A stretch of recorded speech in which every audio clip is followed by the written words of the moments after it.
to everyone on the call. I think you're on mute. Oh. Right. I'm an associate professor in the history department at Warwick. I started in 2017, so I'm relatively new. It's been 4 years or so, but I actually studied, did my dissertation research as a PhD student at the BP archive, you know, in the early 2000s, around 2006, and I never thought I would end up at Warwick, being a student in the US. So yeah, and my focus is the history and politics of the modern Middle East. That's what I teach and write and research about. And my first book was about, you know, BP, the role of BP in building the oil industry in Southwest Iran. Thank you so much for that. And yeah, I also do Kathleen's module, BP and the global oil industry in Iran. So yeah, it's been one of my favorite modules in this entire uni. Okay, so I think we'll just go ahead and start with the questions.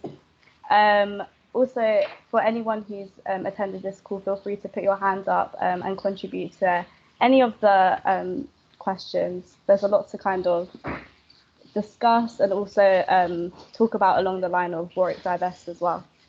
So I guess the first question would be, what is the history of BP's activities in the Global South? So you want me to answer that straight away? Yeah, sure. Okay. Thank you. Okay, so I mean, I've actually written I was asked to write about this a few years ago. So I'm going to take some material from something I published on a journal, a Middle East Studies journal called Jadaliya. But anyways, in terms of the history, the colonial history of BP in the Global South, I mean, they started in the early 20th century operating as a company, and you know that first occurred in Southwest Iran in 1908 when the company was formerly named. But it was only in the 1920s that the company started to create divisions, corporate divisions that focused either on administration or research and technical development. And that actually coincides with the company starting to record information about its activities and to kind of collect files as a real company would do. And it built its first headquarters in London, in Finsbury Circus, London. And you can see the building in the 1930s. It was designed by a colonial architect of British colonial India, Sir Edwin Lutyens. And you can see sort of Orientalist references in the building. You can see what's called a Persian scarf dancer, for example. And so, yeah, you see that sort of the beginnings of the foundation of the company actually started in Iran, but it actually expanded outward to Iraq, to Kuwait, also. You know, after World War II, started to develop oil in Africa as well. And now, obviously, it's a global industry around the world, including the US and the UK. You know, do you want me to go into more detail, or do you want me to, you know, say a bit more about Iran? Yeah, sure, that'd be interesting. Yeah. Okay, so, you know, in terms of so in this article that I actually wrote, I talk about how the archives demonstrate are a kind of tool and a kind of business strategy that can tell us about the way that oil companies work. So in the 1920s, when I said they started to collect files about themselves, you know, that was actually a part of the way that these companies managed information about themselves and what became public and what became private. So there was information that they would share with the Iranian government, for example, but there was other kinds of information about oil reserves and the pricing of oil that they kept to themselves. So that politics of creating boundaries around the information that they gathered that ultimately becomes the archive was happening in the 1920s and goes forward, especially as we see strikes occurring in Iran and in Iraq. And they start to produce public relations campaigns. And so besides the BP archive, you can also visit the BP video library online.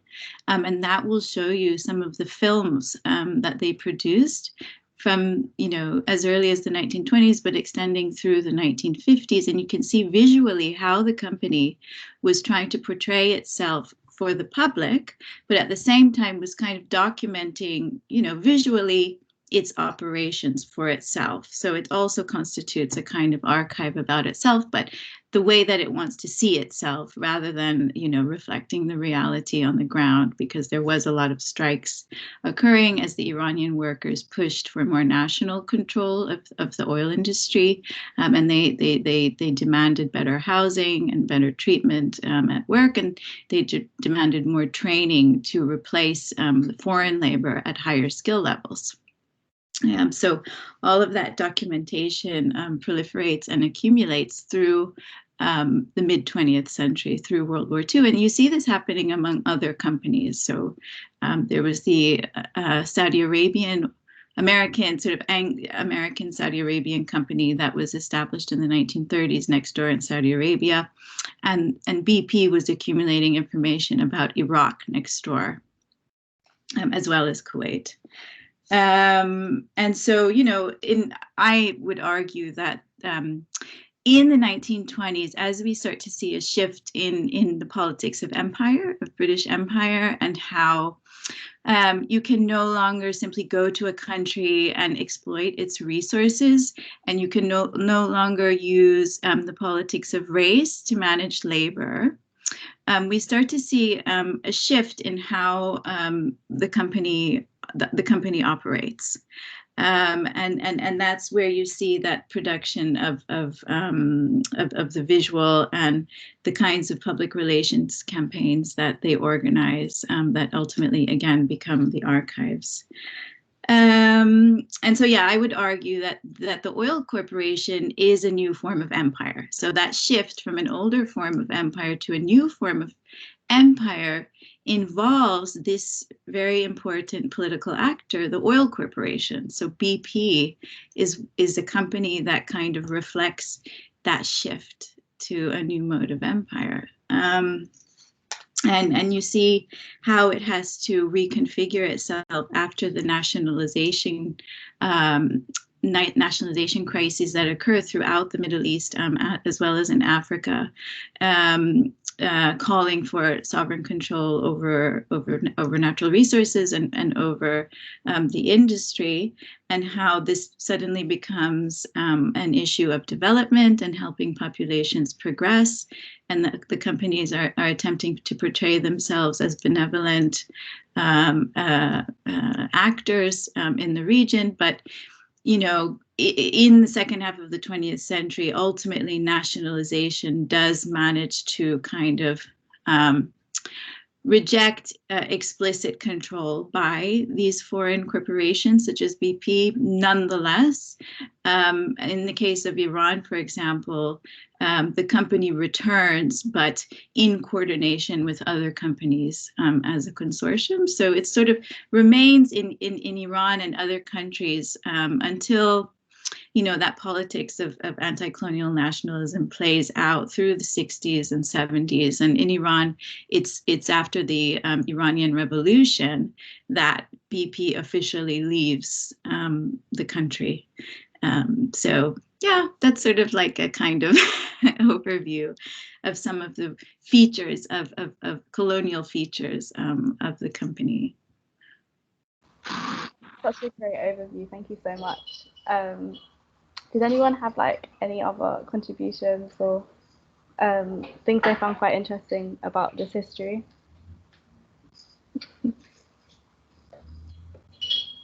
Okay, I think we'll move on to the next question then. Oh, Afosa?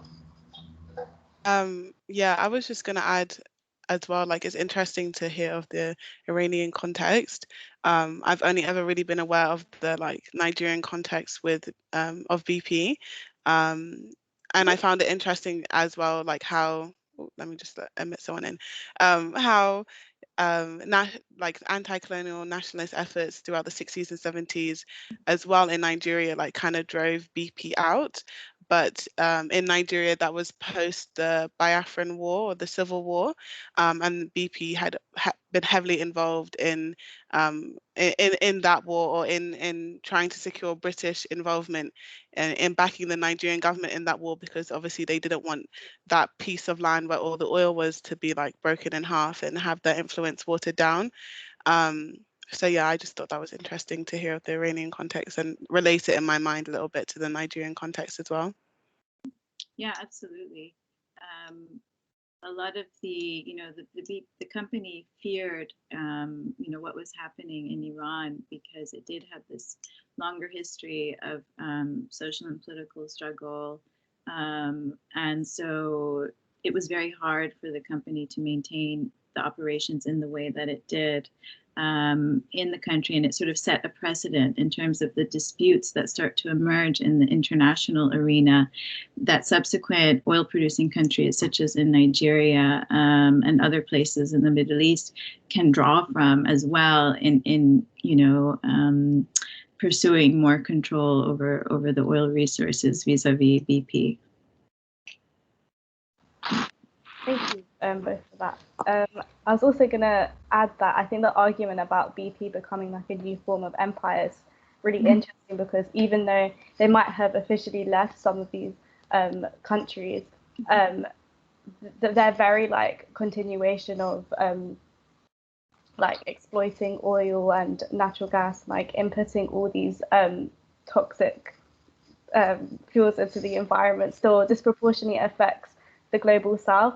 So it's still it is like a new form of empire in that way. Yeah, and I think that leads us on to our next question. What is the history of BP's greenwashing in the global south? And I think the archives definitely do have shown this kind of history. So that's not something I've actually researched. Yeah. I do know they were flaring the gas, because people, in the early, in the years leading toward World War I and afterward, weren't particularly aware of the uses of natural gas, but also the pollution that was generated from flaring it. And it's only in the 60s that Iran, which is the example I know best, starts to find ways of using it as a source of energy. But nonetheless, that explicit polluting of the environment was significant. And, there are other ways in which, it's involved in terms of the kinds of large-scale infrastructural projects that the company is involved in terms of fueling agro-industry, again in southwest Iran, and how that also, those projects of irrigation and constructing dams, that all also requires fossil fuels, and then there are extended consequences for the land in terms of the pursuit of dams and large-scale agro industry. And so you see these different factors coming together, especially after World War II. And in terms of the archive, I hadn't actually researched this question of climate change and the politics of polluting the environment and all the kinds of destruction that were taking place. And but it's interesting, as some of the students at work have demonstrated, that the archival documents after 1976, which coincides with the global environmental movement and this awareness that the use and consumption of fossil fuels is bringing about a catastrophe for the earth, that those documents suddenly are not available, in the past number of years. But that's all I know about the greenwashing, the history of the greenwashing. I think Warwick students are more aware of it. Yeah, and I think also, if people on Planet here were here, I think that question would have been more directed towards them. Thank you anyway. I think one thing I did find online that was quite interesting is how with obviously each company, they're forced to set these targets for how much oil they should cut, and BP plans to cut its oil and gas output by about 40% over the next decade. But then obviously this excludes the stakes it has in other companies and other companies that are producing this oil. And what it just seems to me, I think that's like such a perfect example of greenwashing, because to the public it can appear as if it's like this company that is actually committed to resolving their own kind of contributions to the climate crisis, or trying to reverse what they have already done to the climate. Yet there's still that lack of commitment. They're still relying on other companies to produce that oil for them. So I think that's like an example of their greenwashing. Yeah, and I can recommend, there's a scholar I know, David Bond, who has written about environmental oil spills that BP contributed to most recently in the US and the Gulf of Mexico. So there is some scholarship out there about it, if you're curious. Yeah, somebody's saying about the name. Yeah, that's true. Also, their symbol, that the symbol, I think it was in the early 2000s that the coloring is green, and sort of their funding of cultural institutions in the UK as well. There's all these different ways in which they've tried to attach themselves. I'm just reading the chat. Yeah, exactly, Asma. Yeah, they are shifting to that beyond petroleum notion. Yeah, so far. Yeah, I was gonna add as well, like that whole push in the early 2000s where they like rebranded themselves.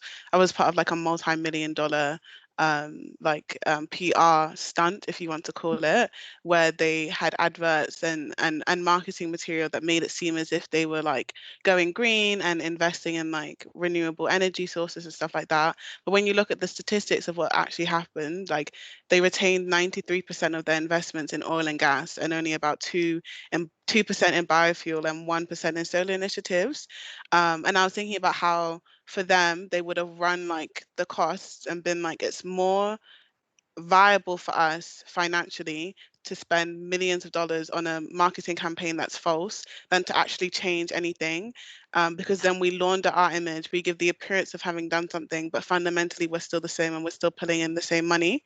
So yeah, so I think like it was obviously like it's deplorable what they did, but I think when we're looking at BP, we really have to unpick that, because I didn't know that the symbol had changed in the early 2000s.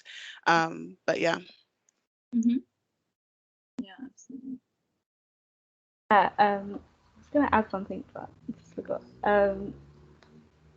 Yeah, and I was gonna add BP also doing like talks on sustainability. So I think there was even one last year where they were talking about all their commitments to, I think it was like decarbonize, or and they were giving like a sustainability talk on campus, which I thought was just the most ironic thing, considering BP itself as a company has been one of the major contributors to the climate crisis and the climate that so many people, again, in the global south have had to disproportionately experience.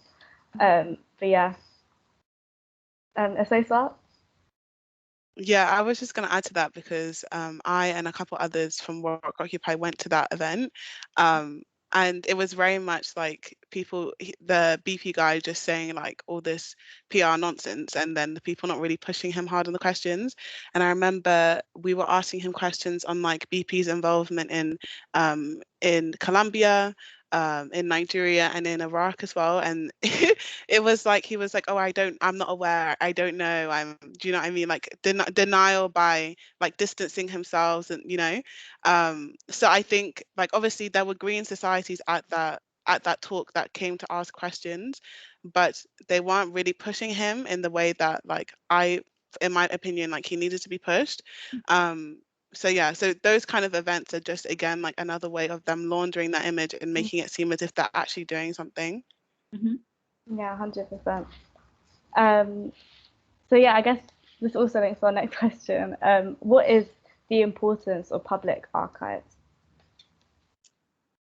So did you mean in kind of with reference to some of the secrecy around the BP archive? Is that why you posed that question? Or Oh yeah, so the next question is, are the archives or have the archives been fully available? But I guess this one's just more like the importance of archives more generally. So um, what information can we gather from BP archives and archives more generally? yeah, I mean, in terms of so they opened the archives, I think in the 80s. I think when they first, so there's a 3-volume company history, and if you look at the and nobody else had, there was no public access in the 1980s and 90s, and it's only after they complete the 3-volume company history, obviously funded by BP, that the archives are then opened in the 2000s to the public and to researchers. So it was important, that access was important for someone like me, because if one is able to kind of read between the lines and challenge the ways in which the files are organized, and to make connections that might necessarily be evident simply by believing whatever is written in the documents, you can obviously, these scholars can obviously gain a lot, as well as the broad, wider community interested in either in questions of the climate or in the history of these companies. You know, it was simply a question of being granted permission to access the archives, and the only kinds of documents that they were secretive about were having to do with the strikes. But I managed to find a few pieces here and there. But interestingly, the Modern Records Center, which holds a lot of labor-related files, had nice material to draw from to fill in some of those gaps. But yeah, so they were secretive in certain ways. But on the other hand, I managed to get a lot of information that I needed to think about a little bit differently in order to be able to pose a critique about this history and the way that it's portrayed in the files. But as a lot of the work students have become aware about, it seems that in recent years, with this global environmental movement and having to address climate change, they've become more secretive again. So they did grant a degree of access with permission, I guess for about 10 to 15 years, but now they've decided that the files after 1976 are not available, even though I actually had access to those, but my project ended in the 50s, so I never had a chance to go through them. So yeah, so it says something about how these companies operate and their politics in terms of managing their image, and you know, how the public understands them. Yeah, so it's very important for them to be available and accessible, sadly. Even though I know that students are sort of pushing perhaps to challenge the university's kind of contractual agreement to have the documents housed in the Modern Records Center. Thank you for that. And yeah, I think this leads. Yeah, I mean, I guess you kind of answered the next question on how have the archives been fully available. Yeah. And then yeah, about like the university's position in the BP contract. So from just like a bit more context to what Associate and I have been doing this year. So one of like our major campaigns was to do like an educational campaign on BP and to get students kind of more aware of their position on campus, because a lot of people don't know about the archives, or don't know that the university like signs agreements with BP on the placement of the archives on campus. And Associate and I have been told that like these contracts go for like 10 or 20 years. So like I think the contract that they sign now should be ending in like, was it 2025? So like somewhere about that. Yeah. So then I think a lot of the responses you were told, it would be easier to campaign for the university to not sign these things closer to the time. I don't know how much I believe in that, but yeah. Yeah, that's interesting because I totally agree with the politics. And the only concern is, would that mean that nobody would ever have access to those documents? So where, would BP, be smart and just find a location, outside of campus that they could somehow, maintain that small degree of accessibility that they offer, so that students can continue to go in and use the files to to critique what they've done. That's the tension. Yeah. And that was even like, I think Associate and I's first step in this campaign was to just pressure the university, to pressure BP to fully disclose all their archives, so then you can kind of make decisions from accessing all these archives.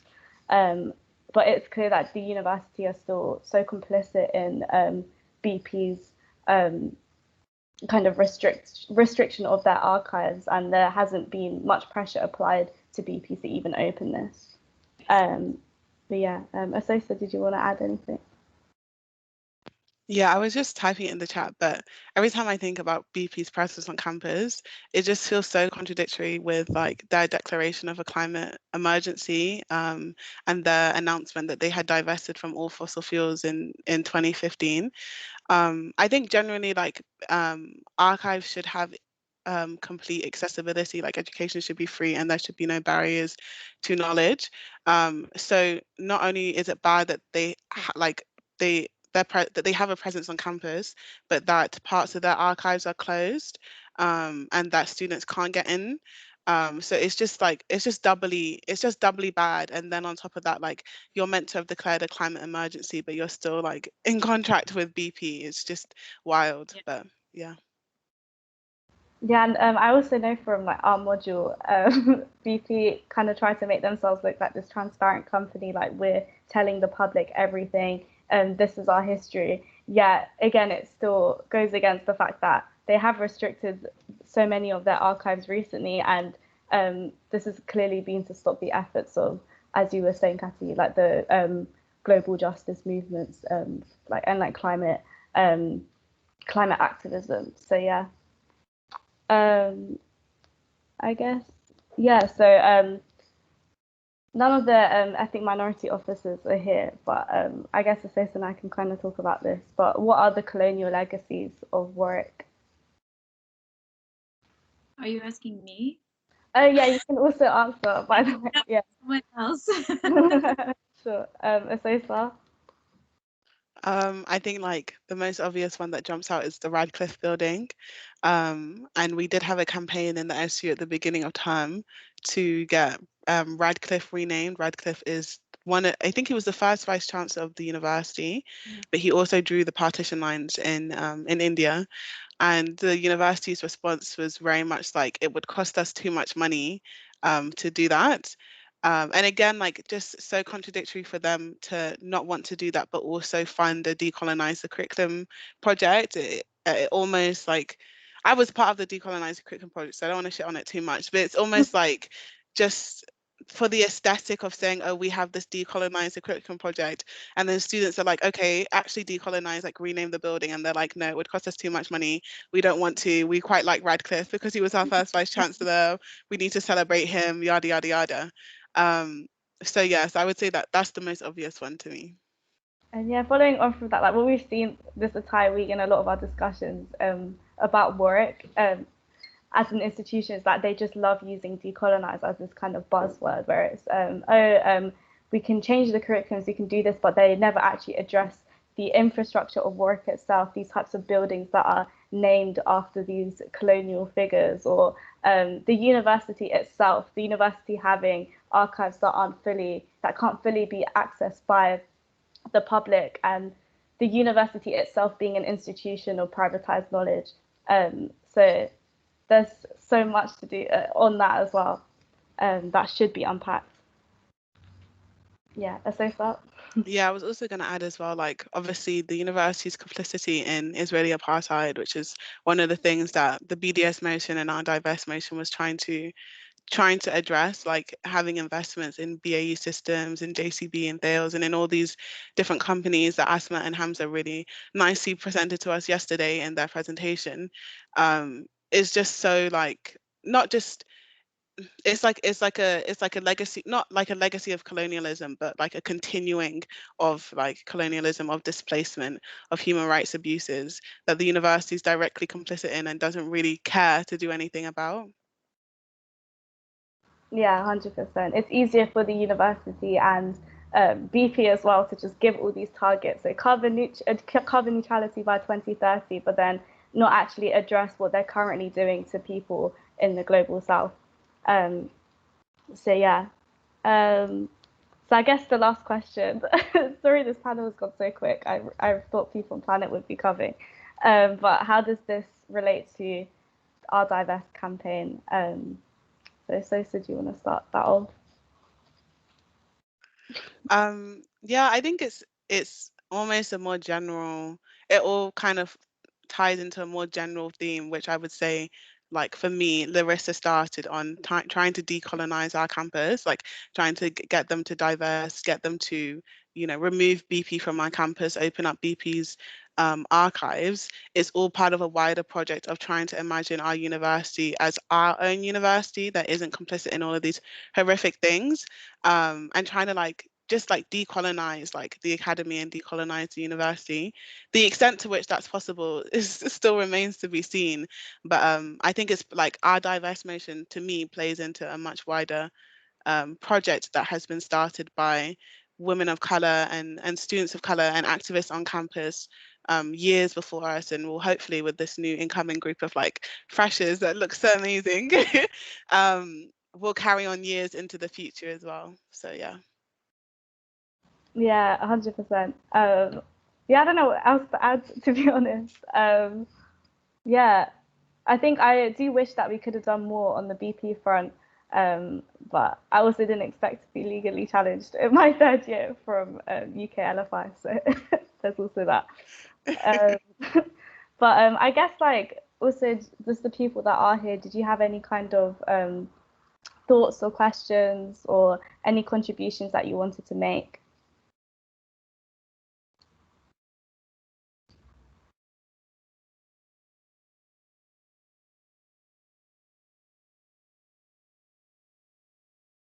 Okay. I Someone think is typing. Asma's typing, yeah. I'll finish. I'll wait for them to finish.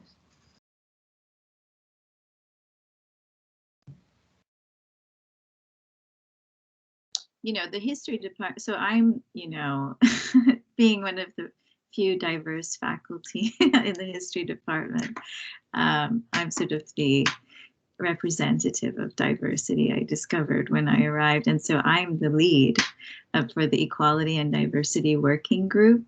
And, you know, we are working on this decolonization of the curriculum. So it's nice to hear how you are thinking about it as students and connecting this to other concerns such as divestment as well. So I'll definitely, you know, share that at the next meeting as well. Okay. Thank you, Asma. Yeah. Sure. I guess we can end the event early unless there was anything else Associate Kathleen wanted to say about BP. No, but I'm available if any of you can think of questions later on, you know, or, you know, plan future events. You know, I'm happy to contribute and participate. I think I support what you're doing. You know, students in the past have come and I never had a chance to, in a few years back, I never had a chance to participate in one of these events. So I'm glad that Kimia, you encouraged me to come. And yeah, I mean, this is something that you should keep doing because I take note of it and then I share it, with other faculty, and hopefully by bringing more and more people on board, that will also help get the university's attention, especially those who make decisions. Yeah, thank you so much. Yeah. And yeah, also thank you so much for attending. I've learnt so much from this 40 minutes as well. So yeah, thank you. Someone so is typing, but I don't know. Oh yeah, Jessica. Maybe it's just a thank you. Sure. Okay, yeah. Okay, yeah. So thank you so much, everyone, for coming, and a big thank you to Katayun for all your contributions in this panel. And yeah, I guess I guess the event's finished. Yeah. So yeah, hopefully you all can meet each other on campus, maybe. yeah, sure. And have another discussion. Yeah, that would be so interesting. Yeah. Definitely work with the next environment and ethics officer for that. Yeah, exactly. Yeah. Thank you. Thank you so much. I'll see you all. Bye. Thank you. Thanks, Kimia. Thanks, Katine. Thank you, Azusa.